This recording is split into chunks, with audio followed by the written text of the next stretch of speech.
Good morning and welcome to another one of Drew's book reviews. So today's book review is going to be on Future on Ice.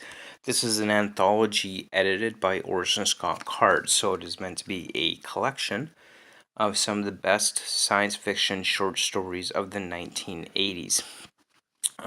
Well, I did find the collection to kind of be hit and miss as to what was good, what wasn't good. Some of them didn't really have that science fiction vibe to them either, though many of them did, of course. Um, so it was kind of hit and miss throughout the book itself. So some of the ones that I found were kind of misses in terms of the science fiction aspect. One of them would be Portraits of His Children. Now, I liked the story. It was a good story, but didn't really get that science fiction vibe from it. Basically, it's a story about this actor who has this fight with his daughter, who's an artist, and or sorry, not actor, this writer who has these this fight with his daughter and starts receiving these pictures of his children, which are his characters that he's created within his book, and they come to life. So it seemed more of like a fantasy story versus a science fiction story. Overall, I thought that was a pretty decent story. I mean, it was okay. It's not bad at all. Tourist was also another one that I felt really didn't feel like a science fiction story to me at all.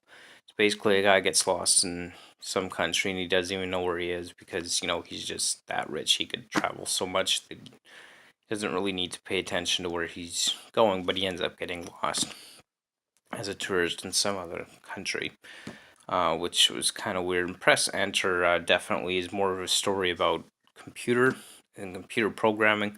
So I guess in that sense kind of fits the definition of science fiction rather loosely, not what we generally think of as science fiction. But Press Enter again also kind of has that conspiracy, CIA hacking type thrill genre to it. And then Klein's Machine seems to be just more about a patient with mental health issues in his own delusional worldview.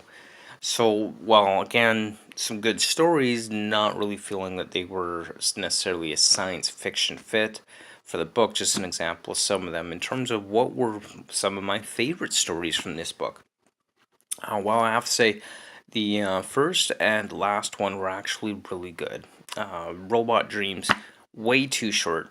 Absolutely way too short. A robot dreams something he's not supposed to. In fact, he's not supposed to be dreaming at all. He dreamed about knowing things that he couldn't possibly know. But too short. Definitely, that is something that could have been a much longer story and way too short. At least the short story version of it. I also really liked The Fringe, which is the last story in this book. And it's, again, not really feeling like it's a sci-fi story so much, but it really takes the character's position, a teacher with cerebral palsy who basically exposes the crime and dishonest practices of people within the town that he's living in, and the resulting consequences of this exposure to himself personally and those who sought vengeance against him for doing this. Now, that particular story is written by Orson Scott Card, and you can really see and hear the Mormonism coming through with him on that, which Orson Scott Card has kind of become known for, is for having that Mormonism within his writing, whether that's his characters being Mormon or otherwise, which, is fine, but sometimes I think he does it just for the sake of doing it and doesn't really add to the story all that much. I also really like the story Pots, which is very interesting. Essentially, it's about alien archaeology. You have this archaeological dig on this world where they are trying to find the source or the origins of this piece of alien technology that had been discovered. Uh, and they trace the origins back to this one particular world where they're trying to find evidence of the creators of this artifact which had been discovered.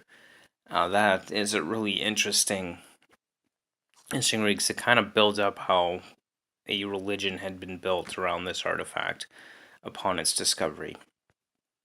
And there is a bit of a twist in there. I'm not going to tell you what it was about who and where these aliens came from.